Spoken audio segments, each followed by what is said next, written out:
سلام، به دومین اپیزود از زبان نهایی نهم خوش اومدید. اپیزود قبلی اومدیم با همدیگه درس اول این کتاب رو کاور کردیم و حالا توی این قسمت قراره با همدیگه بریم سراغ درس دوم با موضوع travel. خب ازتون میخوام که با من پیش بیاین. Listen to travel. صفحه C page 30. قراره با همدیگه به روال قبل ادامه بدیم، متن رو میخونیم، کلمات جدید، لغات جدید، ساختار جدید همه رو بررسی میکنیم و اگه جایی احتیاج باشه اضافه بر سازمان هم توضیح میدیم که مطمئن بشیم کامل همه چیز رو فهمیدیم. Conversation. اینجا یه conversation هست. Listen to the conversation between a tourist and a receptionist. tourist به معنای توریست and receptionist پذیرش، مسئول پذیرش در واقع. و خود پذیرش، این تابلوی پذیرش می نویسه reception. پس reception and receptionist. مکالمهشون به این صورته. receptionist میگه که welcome to our hotel sir. welcome to our hotel. welcome که همه بلدن، خوش اومدید. welcome to our hotel.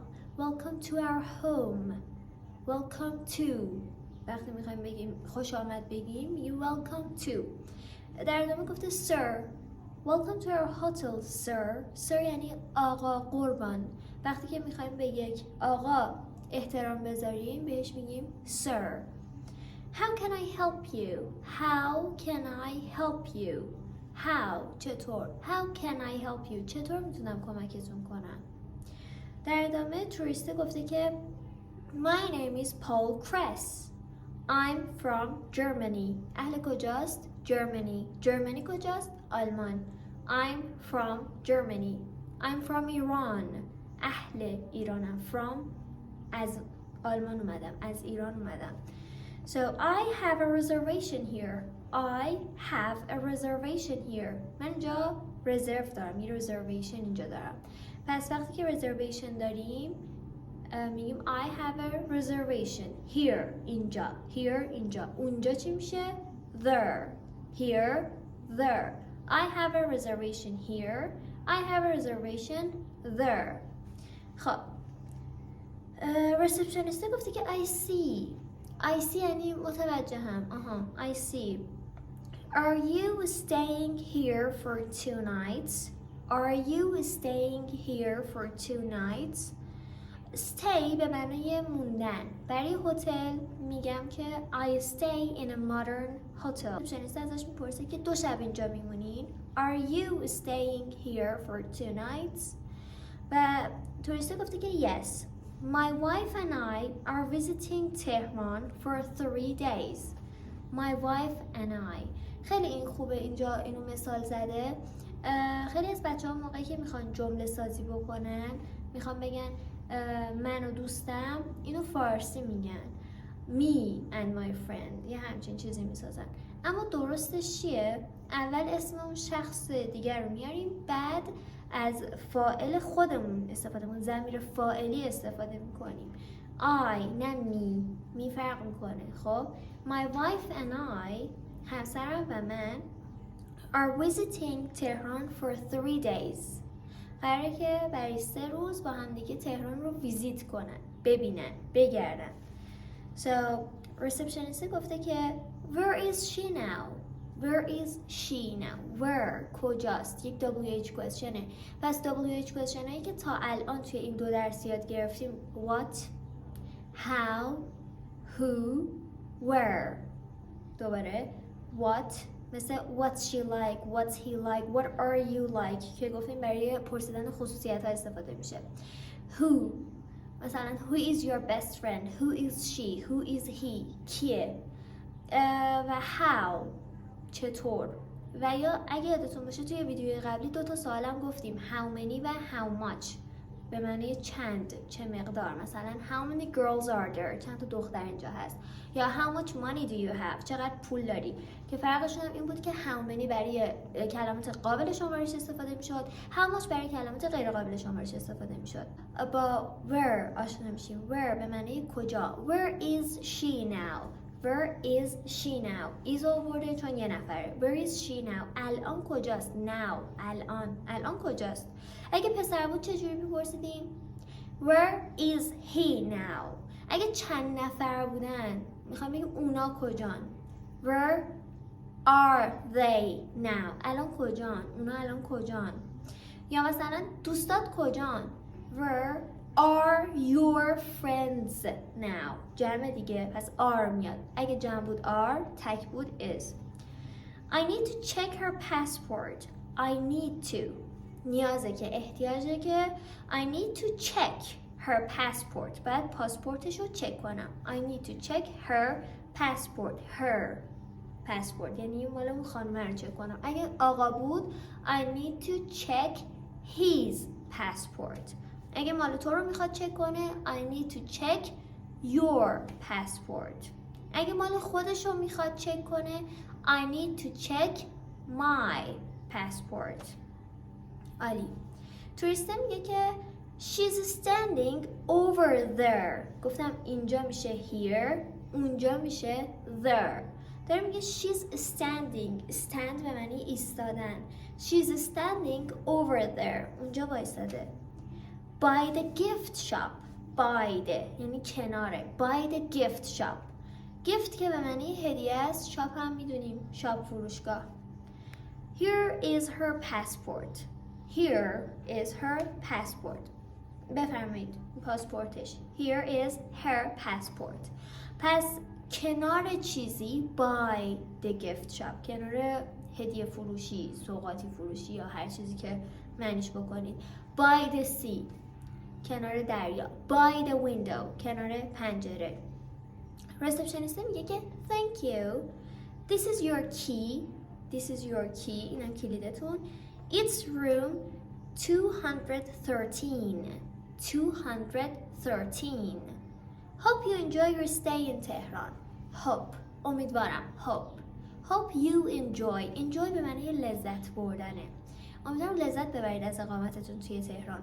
hope you enjoy your stay یعنی اقامتتون این تهران. قبل از اینکه بریم سراغ صفحه 31 ترجیح میدم که اول گرامر این درس رو توضیح بدم، کاری که خود کتابم بعد انجام میداد، بعد بریم سراغ حالا این قضایایی که پرکتیس به ما داده و یه سری سوال پرسیده که ما باید جواب بدیم. گرامر درس قبلمون راجع به to be verbs بود، am is are، و این درس میخوایم راجع به present continuous صحبت بکنیم یا حال استمراری. حال استمراری یعنی چی؟ کاری که همین الان داره انجام میشه. خب حالا چطوری ما میتونیم همچین جمله رو بسازیم؟ اول به من دقت کنید. من میخوام راجع به یه روتین، یه کاری که همیشه توی زندگیم انجام میشه با شما صحبت کنم. مثلا I have pizza. خب یعنی پیتزا میخورم. I have pizza. به جای eat میتونید از have استفاده بکنید برای خوردن و اوکیه. حالا اگه الان دارم پیتزا میخورم، همین الان نه پیتزا دارم میخورم، میگم I'm یا I am having pizza. پس چی شد؟ وقتی یه چیز کلی دارم میگم نه to be verb میبینیم نه فعلمون رو دستکاری میکنیم، فعلمون همونه. I have pizza. حالا الان دارم میخورم. I'm having pizza. خب پس برای اینکه بتونیم جمله بسازیم توی این تنس باید فاعلمون رو بیاریم. فاعلمون چیه؟ I, you, she, he, it, we, you, they. خب you رو دوبار گفتم، یه بار برای تو یه بار برای شما، در صورتی که فرق نمی‌کنن. حالا بر اساس این که چه فعالی انتخاب میکنیم تو بی وربمون هم انتخاب میکنیم. مثلا برای I چی میاد؟ am. برای he, she, it چی میاد؟ is. برای we, you, they چی میاد؟ are. I am, he, she, it is. We, you, they are. خب این از این. حالا فعل اصلیمون رو میاریم. مثلا فعل رفتن، دویدن، خوردن، آشامیدن، بهش ing اضافه میکنیم. تمام، به همین سادگی. I'm having pizza. I'm listening to music. I'm running. I'm talking. I'm crying. I'm smiling. اوکی؟ به همین سادگی شما فقط فاعلتون رو میارید، to be verb مناسبش رو انتخاب میکنید، فعلتون هر چیزی که بود بهش ing میچسبونید. این میشه گرامر حال استمراری. یه کاربرد دیگه ای که داره این حال استمراری صرفا برای کاری که الان انجام بشه نیست، حتی میتونه یک مقدار به آینده هم اشاره بکنه. مثلا صفحه 30 رو که شما میبینین نوشته Are you staying here for 2 nights؟ یعنی که قراره 2 شب اینجا بمونین، قراره بمونین، آینده است، اما با همین حالت پرسیده شده، یعنی با همون present continuous پرسیده شده و اینو توضیح نداده اما شما بلد باشین.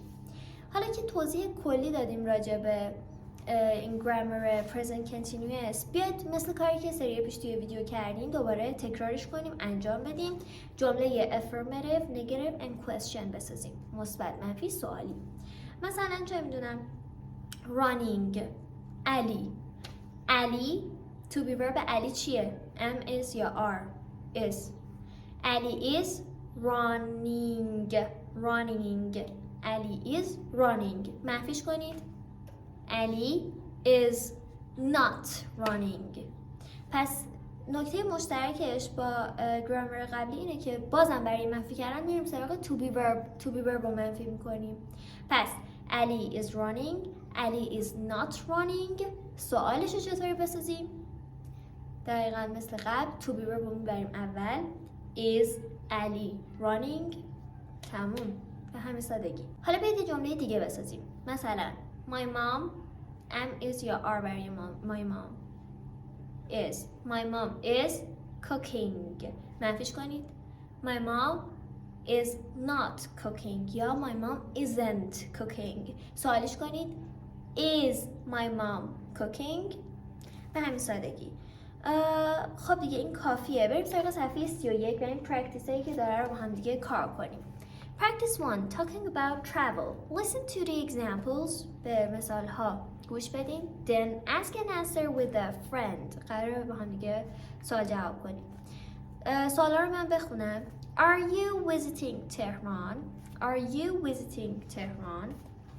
این جمله بیشتر حالت آینده رو داره دیگه، چون کسی که داره همین الان already visit میکنه تهرانو که تو ازش نمیپرسی داری تهران رو میبینی، ممکنه پس بپرسید.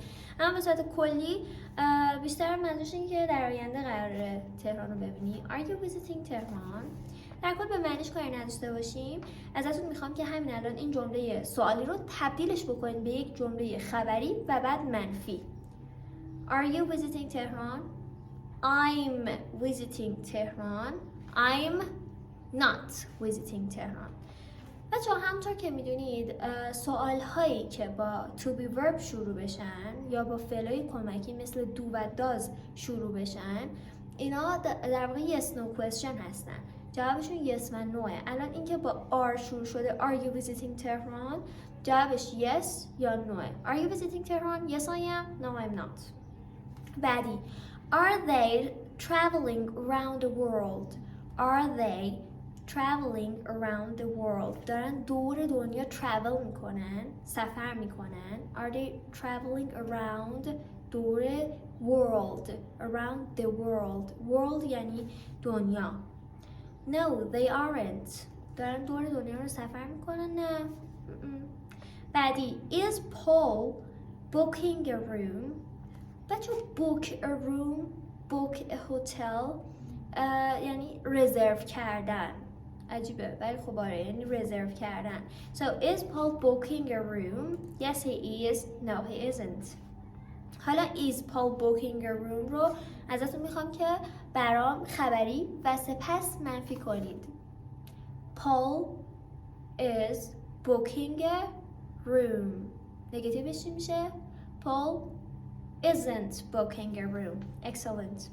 بعدی Is Kate checking the map? کیت داره مپ یعنی نقشه رو چک میکنه. Is Kate checking the map? No, she's reading the guidebook. نه، داره کتاب guide یعنی راهنما، داره کتاب راهنما رو میخونه. خوندن میشه read. She's reading، داره میخونه. She is reading the guidebook. داره کتاب راهنما رو میخونه. خب این از این. پرکتیس دوم بچه ها دیگه WH questionه، yes no question نیست. از کجا فهمیدم؟ اولش رو نگاه کنید کامل مشخصه. ببینید با هم بخونیم. Who is speaking English now? کی الان داره انگلیسی حرف میزنه؟ Who is speaking English now? نکته جالب، دوباره میبینید مستقیما بعد WH question سریع to be verb اومده. Who is داره راجع به یک نفر میپرسه. Who is speaking English? Speak English. صحبت، speak کردن، صحبت کردن. Who is speaking English now? سارا. در جواب گفته سارا، ولی ما میدونیم به جز این میتونیم طولانی تر هم جواب بدیم. مثلا میتونیم بگیم که سارا is speaking English now. حالا به جای now میتونیم بگیم right now at the moment. Now, right now, at the moment. سه تا شوکیه و اینا در واقع نشونه است توی جمله. یعنی شما وقتی توی جمله now, right now و at the moment دیدین میتونید حدس بزنید که این جمله مربوط به حال استمراری یا همون present continuous یا present progressive هستش. خب بعدی گفته که what is he doing? What is he doing? داره چی کار میکنه؟ حالا بگید دختره داره چی کار میکنه. What is she doing? تو داری چی کار میکنی؟ What are you doing? اونا دارن چی کار میکنن؟ What are they doing? ما داریم چی کار میکنیم؟ What are we doing? Good. در جواب گفته که he is buying a ticket. Ticket بلیت. داره بلیت بای میکنه، میخره. بعدی where is Ali going? علی کجا داره میره؟ He's going to Mehrabad airport. Airport فرودگاه. Mehrabad airport فرودگاهه. حالا بعدی what are you doing? همین الان ساختیمش. یادتونه؟ همین الان ساختیمش. What are you doing? چی کار میکنی؟ I'm filling out. Fill بچه ها ببینید F-I-L-L fill یعنی پر کردن. خب I'm filling out the reservation form. دارم فرم رزرو رو پر میکنم. Fill out کردن یعنی پر کردن. fill خودش به تنهایی هم یعنی پر کردن. اما F-E-E-L با این اسپلینگ به معنی حس کردنه. فرق میکنن، اینا رو با هم اشتباه نگیرین. So the next one is how are they traveling? چجوری دارن travel میکنن؟ چجوری دارن سفر میکنن؟ How are they traveling? They're traveling by train. پس این هم یه نکته داره. موقعی که میخواید بگید با چه چیزی سفر رفتید یا از چه وسیله نقلیه‌ای استفاده میکنید میتونید بگید by train, by bus, by car, by bicycle. Okay, whatever you want. پس از کجا فهمیدیم اینا WH questionه؟ از اینجا who, what, where, what and how.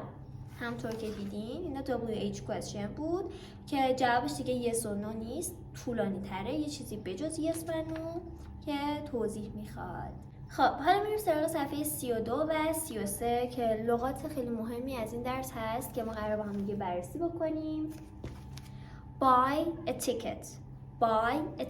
Ticket چی بود؟ بلیت. Buy a ticket بلیت خریدن. حالا بگید که علی داره بلیت میخره الان. علی is buying a ticket right now. گفتم چیا میتونیم بگیم؟ Now, right now, at the moment. سه تا شوکیه. بعدی check the passport. گذرنامه رو چک کردن. خیلی راحته دیگه. بعدی check in. ما توی هتل چک این میکنیم. یعنی چیکار میکنیم؟ یعنی اتاق تحویل میگیریم و موقعی که میخوایم از هتل خارج بشیم check out میکنیم. داریم خارج میشیم، اتاق رو تحویل میدیم. پس check in, check out. بعدی check the timetable. timetable که اون در واقع اون تصویری که از ساعت حرکت قطار رو اینا به ما نشون میدن اون تایم تیبله. So check the timetable. بعدی take off هواپیما و land. take off به معنای در واقع اوج گرفتن و land به معنای فرود آمدن. exchange money. exchange کردن یعنی رد و بدل کردن.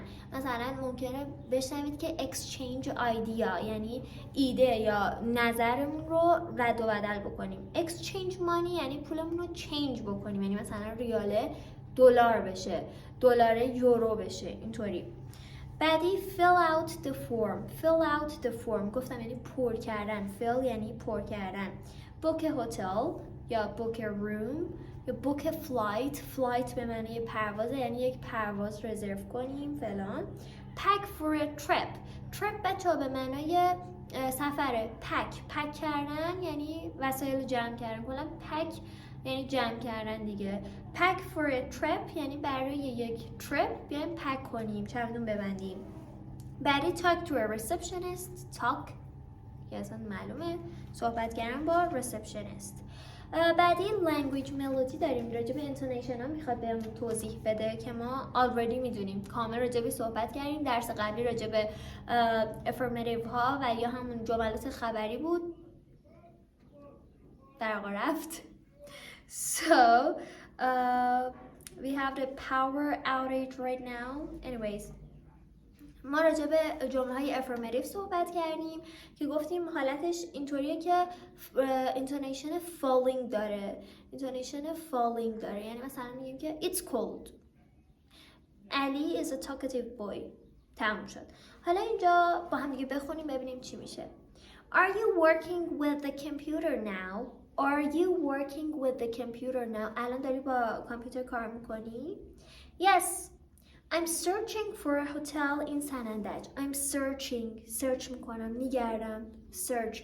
به جای search میتونیم بگیم look for. هر دو به معنای دنبال یه چیزی گشتنه. I'm searching for a hotel in San Andaj. Is it possible to book it online? Is it possible ممکنه. Is it possible to book it online? میشه آنلاین رزروش کرد، بوکش کرد، رزروش کرد. Yes, of course. بله حتما. Of course. Sure. غیر ممکن چی میشه؟ Impossible. قسمت بعدی listen to the questions below and then practice. ما میخوایم با هم دیگه intonation کار بکنیم و همونطور که میبینید تمامی سوالهایی که اینجا هستن همشون yes no question راجع به present continuous یا present progressive. 2000 years later. سوالاتی که اینجا پرسیده شده همشون yes no question هستن که قرار با هم بخونیمشون. Is it a beautiful country? Intonation rising. معلومه که سواله و طرف منتظر جوابه. Is he a tourist? Are you staying here? Is she searching for a hotel? Are you traveling to Shiraz? Are they checking out? check out کردن تحویل اتاق بود. check in کردن ما تحویل میگیریم. check out که میکنیم receptionist ها تحویل میگیرن. اوکی. خب قسمت بعدی که صفحه 35 میشه ما رسیدیم به گرامرمون که ما already همه شو راجبش میدونیم. اینجا برامون 3 تا ضمیر آورده I, he, they. هر کدوم به نمایندگی از یکی از to be verbایی که استفاده میشه. برای I am, he is, they are. بعد مثالش هم speaking هستش. speak صحبت کردم. I am speaking Persian, English, Arabic, French, German. French که میشه فرانسوی، German میشه آلمانی in case you don't know. و بعدی he is speaking, they are speaking که ما اینا رو کار کردیم، چیز خاصی نیست. ما حتی منفی و سوالیش رو هم کار کردیم. در ادامه واسه همون مثال زده I am not speaking Persian یا I'm not speaking Persian که ما اینو میدونیم که I am میتونه بشه I'm, he is his, she is she's. they are there, we are where, you are your. و اینا دیگه گفتن نداره. بعدی گفته you are not reading a book, you're not reading a book, you aren't reading a book. هر ستاش یکیه. She isn't writing a letter, letter به معنی نامه. She's not writing a letter and she isn't writing a letter. هر ستاش یه دونه از فرق نمیکنه، همشون این همه. قسمت بعدی question یا سوال ساختن رو میخواد بهمون یاد بده. Am I reading a book? Is he reading short stories? short به معنی کوتاه دیگه. short به معنی کوتاه یا شلوار کم معنی میده. short stories یعنی داستانه کوتاه. newspaper یعنی روزنامه و poem به معنی شعره. میگه is he reading a poem؟ داره شعر میخونه. Are they reading a poem؟ اونا دارن شعر میخونن. قسمت بعدی میخواد بهمون یاد بده که چطوری WH question بسازیم در زمان present continuous. مثلا گفته که how am I going؟ How is he traveling؟ Where are you going؟ و اینجور چیزا که ما این قسمت صفحه اگه اشتباه نکنم 31 بله گفتم بهتون که برای ساختن WH question ها مستقیما بعد از این WH ها to be verbمون میاد. مثلا who is speaking English now? What is he doing? Where is Ali going? What are you doing? How are they traveling? یعنی مستقیما بعد از این WH هایی که داریم سریع to be verbمون میاد و ادامه جمله و همین سادگی. مثالاشون هم گفته که what is she playing؟ She's playing the guitar. She's playing the piano. نکته اینه که قبل از musical instrument یعنی همون آلات موسیقی حتما باید the بیاد. I'm playing the guitar. I'm playing the drum. Tap. So who is speaking to the teacher? Who is speaking ing to the teacher? پس speak to someone. صحبت کردن با کسی. Speak to the teacher. Speak to زهرا. Speak to علی. میخوایم راجع به اس مالکیت صحبت بکنیم. مثلا This is زهرا's book. یعنی اسم طرف رو میاریم apostrophe اس بهش میدیم و این میشه اس مالکیت. با اس جمع فرق میکنه. ما توی اس جمع apostrophe نداریم.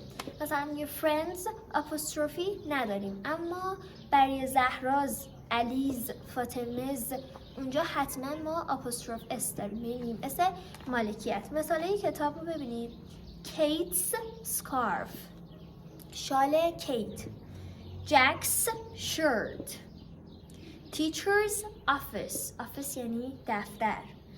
و در ادامه گفته آقا به جای اینکه مثلا اینطوری بگیم این اس رو بدیم میتونیم از of استفاده بکنیم. مثلا the wheels of the car چرخهای ماشین. wheel به معنی چرخ.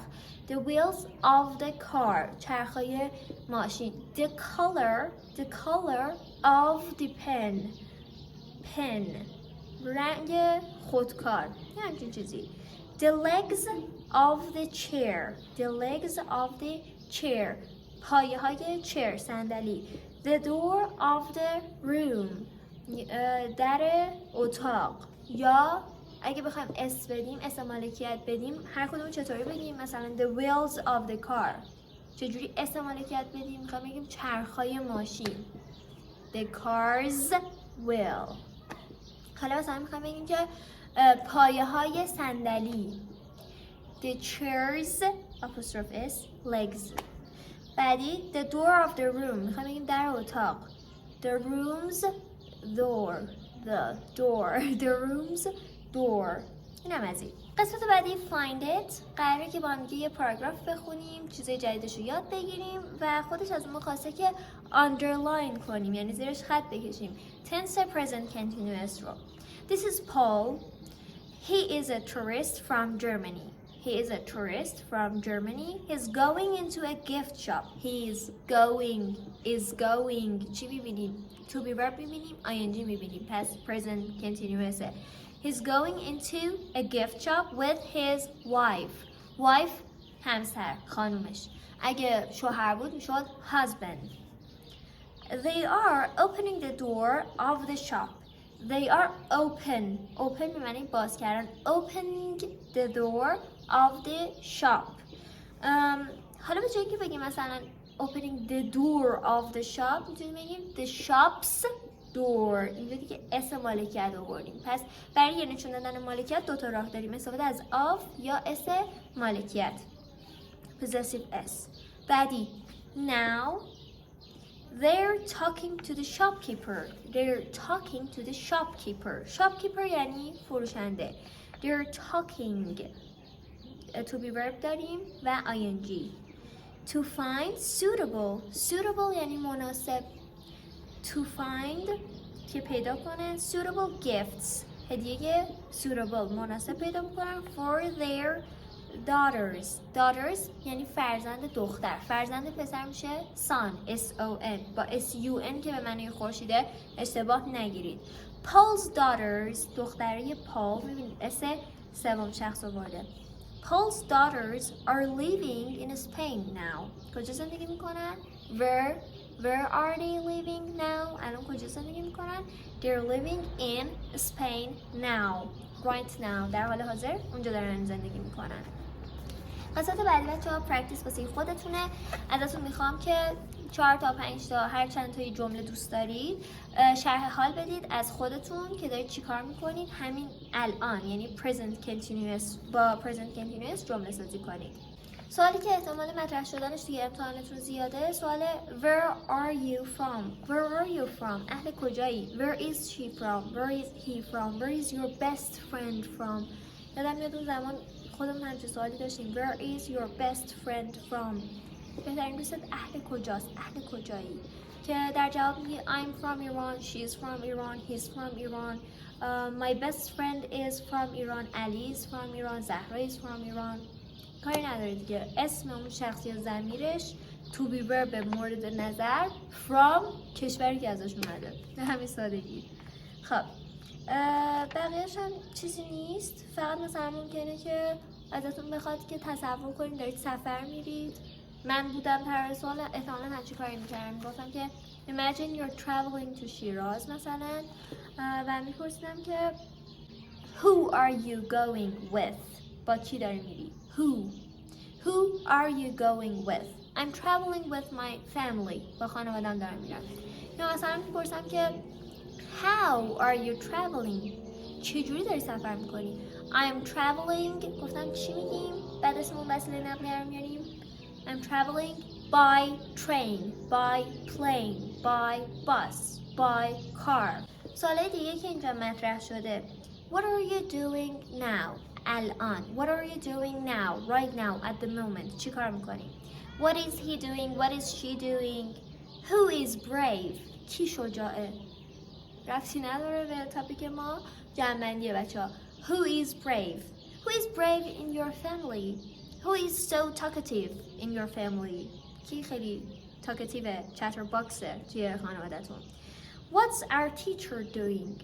می‌دونی what's our teacher بچه‌ها خیلی قشنگ نیست our teacher. می‌دونی what's the teacher doing? teacher داره چیکار می‌کنه؟ What's the teacher doing? What is your best friend doing and who is doing his or her homework? پس I am doing my homework. یادتون میاد راجع به homework گفتم که نمیگیم write، میگیم do.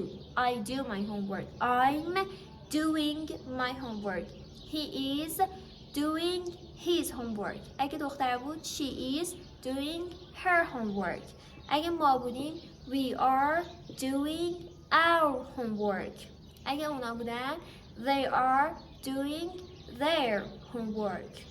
و در آخر میرسیم به بررسی کردن لغات listen to, travel, buy a ticket بلدیمش, check the passport.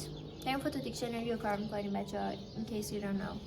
خب check the passport, check in که مخالفش میشه check out, check the timetable, take off مخالف take off میشه land, exchange money پول رد و بدل کردن یا همون چنج کردن، ریال بشه دلار، دلار بشه یورو، یورو بشه درهم، هر چیزی. fill out a form, book a hotel, pack for a trip, talk to a receptionist, weigh the baggage. weigh اسپلینگش رو دقت کنید. weigh the baggage یعنی وزن کردن بار یا اون بگیجی که با خودمون حمل میکنیم. baggage reclaim جاییه که شما برای بار یا چمدونتون رو تحویل بگیرید. board the plane اگه توی فرودگاه دیده باشین موقعی که مسافرها دارن سوار میشن جلوی شماره اون پرواز نوشته boarding یعنی در حال سوار شدن هستن. board the plane. بعد این make a voyage در واقع سفر دریایی. make a voyage. take an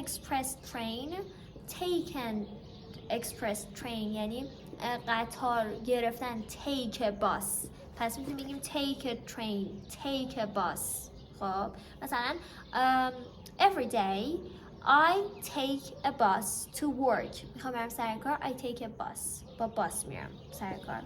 pay toll به معنی عوارضه. اگه دقت کرده باشید توی جاده ها مثلا نوشته pay toll. درس دومم با تمام چالش هایی که داشت از رفتن برق به پایان رسید. خیلی لذت بردم از ریکورد کردنش. امیدوارم که شما هم لذت برده باشید. لطفاً بعد از اینکه این درس رو دیدید برید نمونه سوالهای مربوط بهش رو حل بکنید. grammar present continuous و اسم مالکیت یا possessive s خیلی مهم هستش. توی امتحانتون ممکنه سوالهای زیادی بهش اختصاص داده بشه. نه تنها سوالهایی که ازتون بخوان جواب بدین بلکه ممکنه بهتون تکست بدن، ریدینگ بدن و بخوان که در اساس ریدینگی که میخونید و درک مطلبی که دارید به یه سری سوالاتی ازتون بپرسن، ازتون بخوان که جواب بدین.